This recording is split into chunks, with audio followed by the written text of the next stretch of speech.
बहुत समय पहले की बात है। राजगृह के पास एक शांत वन था। उसी वन में एक युवा साधक रहता था। नाम था आर्यन। आर्यन कोई साधारण युवक नहीं था। उसने कम उम्र में ही संसार के सुख भोग को त्याग दिया था। राजमहल, धन, यश, सब कुछ पीछे छोड़कर वह सत्य की खोज में निकल पड़ा था।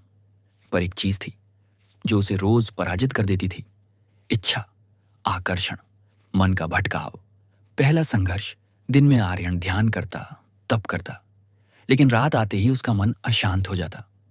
सुंदर चेहरों की स्मृतियां, कल्पनाएं और भीतर उठती वासनाएं। वह खुद से कहता, मैं सन्यासी हूं, फिर भी मेरा मन इतना अशांत क्यों है। एक रात उसने तय किया, अब वह इस युद्ध से भागेगा नहीं। गुरु से भेंट अगली सुबह वह वन के पार रहने वाले एक वृद्ध भिक्षु के पास गया। वह भिक्षु वर्षों से मौन में जीवन जी रहा था। आर्यन ने झुककर कहा, गुरुदेव, मैं ध्यान करता हूं, उपवास करता हूं, फिर भी आकर्षण मेरा पीछा नहीं छोड़ता। क्या मैं असफल हूं? भिक्षु मुस्कुराए। उन्होंने आंखें खोली और शांत स्वर में बोले, नहीं पुत्र, तुम असफल नहीं हो, तुम अभी सचेत हुए हो। महत्वपूर्ण उपदेश। भिक्षु ने एक दीपक जलाया और बोले, देखो इस दीपक को, अगर हवा ना हो, लौ स्थिर रहती है। अगर तूफान हो, लौ कांपती है। समस्या हवा नहीं है, समस्या यह है कि तुम सोचते हो लौ को हवा से लड़ना चाहिए। आर्यन चुप रहा। भिक्षु बोले, ब्रह्मचर्य का अर्थ इच्छा को दबाना नहीं है। ब्रह्मचर्य का अर्थ है इच्छा को समझना और उसे रूपांतरित करना। असली परीक्षा कुछ दिनों बाद। आर्यन ध्यान में बैठा था। तभी गांव की एक स्त्री पानी भरने आई।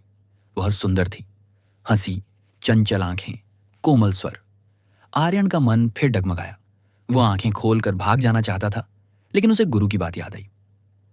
भागना समाधान नहीं है। उसने वहीं बैठे बैठे अपनी सांस पर ध्यान लगाया। अंतर की यात्रा। उसने अपने मन से पूछा, यह आकर्षण किसके लिए है? शरीर के लिए या उस सुख की कल्पना के लिए जो कुछ क्षणों में समाप्त हो जाएगा?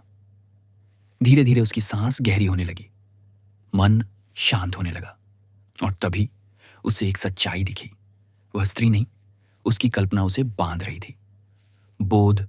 उस क्षण आर्यन को बोध हुआ, जब तक मैं बाहर दोष ढूंढता रहूंगा, मैं कभी मुक्त नहीं हो सकता। आकर्षण बाहर नहीं है, वो मेरे भीतर की अधूरी चेतना है। उस दिन पहली बार उसने आकर्षण को दुश्मन नहीं, शिक्षक के रूप में देखा। परिवर्तन समय बीतता गया। अब जब भी कोई सुंदर दृश्य, चेहरा या विचार आता, आर्यन डरता नहीं था। वह शांत होकर देखता, स्वीकार करता और छोड़ देता। धीरे धीरे उसकी ऊर्जा बदलने लगी। ध्यान गहरा हो गया, आंखों में तेज आ गया, वाणी में शांति आ गई। लोगों का आकर्षण अब एक अजीब बात होने लगी। लोग बिना कारण उसके पास आने लगे। स्त्रियां सम्मान से झुकने लगीं। युवक प्रेरणा लेने आने लगे। आर्यन मुस्कुराकर सोचता, जब मैंने किसी को चाहना छोड़ा, तभी लोग मेरी ओर आकर्षित हुए। अंतिम शिक्षा वर्षों बाद वही भिक्षु बोले, याद रखना पुत्र, ब्रह्मचर्य का पुरस्कार स्त्रियों से दूरी नहीं है। ब्रह्मचर्य का पुरस्कार है स्वयं पर अधिकार।